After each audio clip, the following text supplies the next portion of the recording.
Assalamualaikum warahmatullahi wabarakatuh. Selamat pagi semuanya. Kembali lagi dengan Ibu Indri dalam mata pelajaran Bahasa Indonesia. Nah, kali ini kita akan melanjutkan materi kemarin. Ini mengidentifikasi teks cerita inspiratif. Nah, kemarin kan kita sudah bahas ya, apa itu teks cerita inspiratif dan model-modelnya.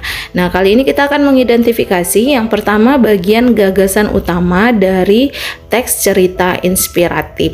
Nah, gagasan utama ini merupakan bagian dari pokok pikiran sebuah paragraf atau hal inti dari keseluruhan isi paragrafnya. Bisa dikenal dengan istilah kalimat utama, ide pokok, pokok pikiran, sama ya. Nah, baik, kita akan lanjut dengan jenis-jenis dari gagasan utama, pengambilan gagasan utama.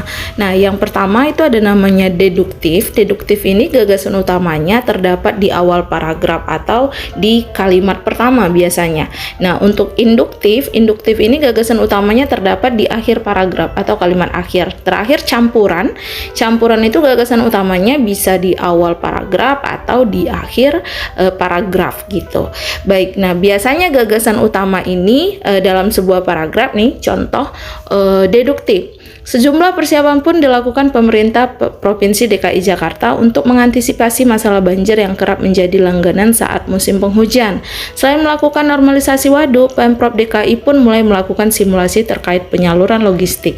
Nah, ini biar kita tahu itu deduktif, kita lihat ada kata di kalimat pertama, diulang lagi di kalimat berikutnya. Kayak tadi Pemprov DKI ya, di kalimat pertama dikasih tahu, kemudian di kalimat berikutnya dikasih tahu lagi. Oke, next. Untuk induktif, contohnya, seorang musisi handal mampu membuat lagu-lagu indah, dari imajinasinya terbentuklah syair lagu. Seorang penulis dari imajinasinya terbentuklah sebuah buku. Seniman lukis dari imajinasinya gitu ya. Maka bagian akhirnya itu simpulannya, maka dari imajinasi itu sangat dibutuhkan dalam menciptakan suatu karya. Induktif identik dengan gagasan utamanya itu berupa simpulan. Jadi dari kalimat penjelas diakhiri dengan kalimat simpulan. Nah, kalau campuran, dia kalimat utamanya sudah disebutkan di awal paragraf, kemudian diulang lagi di kalimat akhir. Nih, kita lihat, hutan memiliki manfaat yang luar biasa bagi kita. Kemudian di kalimat berikutnya dijelaskan tentang manfaat hutan. Di akhir ditegaskan lagi, hutan memang seharusnya dijaga karena bermanfaat bagi kehidupan kita. Itu contoh gagasan utama di awal dan di akhir paragraf.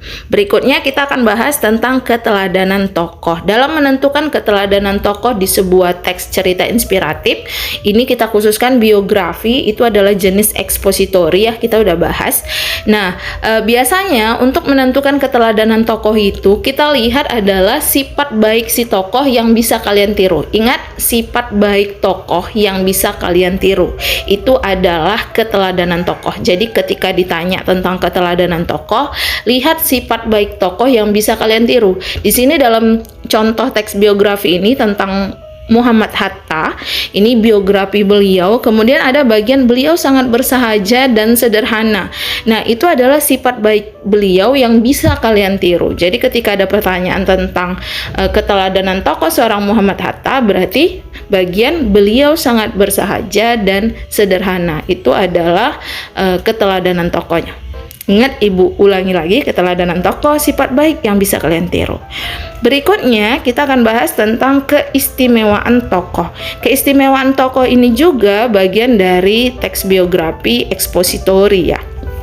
Nah, untuk keistimewaan tokoh sendiri adalah keahlian tokoh.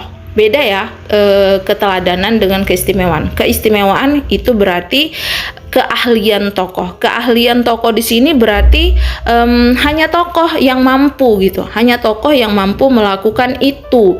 Ada banyak tokoh-tokoh yang hanya mampu melakukan itu. Misal seorang B.J. Habibie, kita udah pernah bahas. B.J. Habibie itu keistimewaannya apa? Dia satu-satunya orang Indonesia yang bisa menciptakan pesawat gitu ya. Nah, di sini kita mau bahas tentang Adi Sucipto.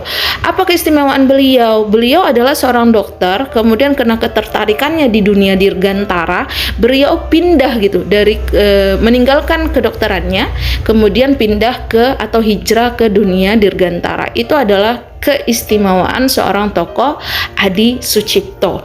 Ingat, keistimewaan tokoh hanya beliau yang mampu. Baik, sekian pemaparan Ibu di video kali ini. Jadi ingat, ketika mengidentifikasi sebuah teks cerita inspiratif, kita bisa menentukan gagasan utamanya. Gagasan utama tadi ada 3 yang Ibu bagi di sini. Ada deduktif itu di awal paragraf, induktif itu di akhir paragraf, kemudian campuran itu di awal dan di akhir. Dan berikutnya itu bagian keteladanan dan keistimewaan tokoh dalam teks cerita inspiratif model ekspositori, yaitu biografi.